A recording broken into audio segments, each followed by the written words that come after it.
as British farmers. Well, let's bring in Christopher Godfrey. He's a butcher in Highbury in North London. Christopher, a very good morning to you. How's trade? Very good, thank you, Colin. Trade's very good at the moment. People are coming back to their local butchers now because they can trust us, and we have we source our stuff and we know exactly what we're selling. Can you quantify it for us, Christopher? I mean, let's say this all started, about a fortnight, 3 weeks ago. Did you see an instant uptick in the number of people coming through your door? Yes, we did. We've always been independents. We've always it's been very important where we source our meat from, and we know the field where our meat comes from. We know the farmer. We know the chain that we use is very small. I mean, my chain is the slaughterhouse, the farmer, and me. There's no in-between man in that chain. So I know exactly what I'm getting. So in the last few weeks, I mean, since this scare, people have been coming back to the local butcher because I think they feel they can trust us, which they can. To what extent you're actually explaining some of that to people, Chris? Because, I mean, you're a busy shop, but you want to be able to answer some of the questions which doubtless people have got for you. I mean, are people taking the time to say, look, can you demonstrate, can you prove this is coming from a British supplier? They ask that question all the time, and they know exactly where their meat comes from when they come to me, because they know I have the farms where they come from. I can tell them the farm. I can tell them the field it comes from. I can tell them the breed. I can tell them the sex. I can tell them the age. I mean, it's a small chain, so we know exactly what we're selling, and we have the expertise as well. I mean, we're not a big. The trouble is, if you look at what's been happening, a lot of these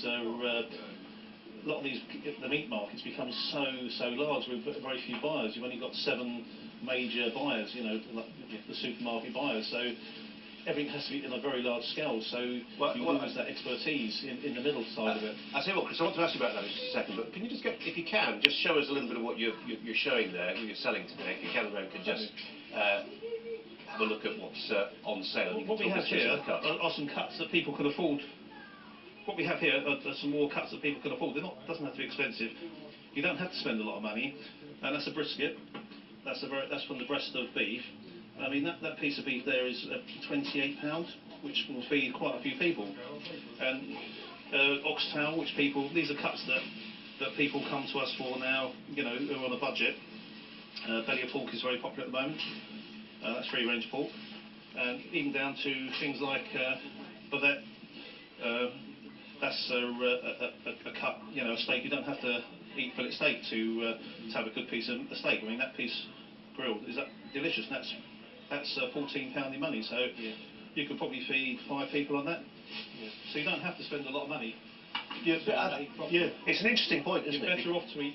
Yeah, it's a very interesting point. I would just say this, Chris. I mean, we've interviewed loads of people in the last fortnight who said, we're going to change our buying habits. But you do wonder, don't you, in the long term, in the medium to long term, whether they will stick with independent butchers, because we know, don't we, the essential arithmetic is 50 years ago people spent a third of their income on grub, and now it's 15%.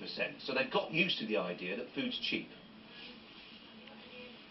Protein's not cheap, no, and you're better off to eat less and better quality than you are to eat quantity and not know what you're getting. Yeah, that's a very good point and good advice. Well, we wish you the very best. It looks like a fantastically busy shop behind you. Thank you. And let's hope it stays that way. Christopher, thanks very much indeed. Christopher Godfrey there. Thank you. In Highbury. This is Sky News. Coming up this morning.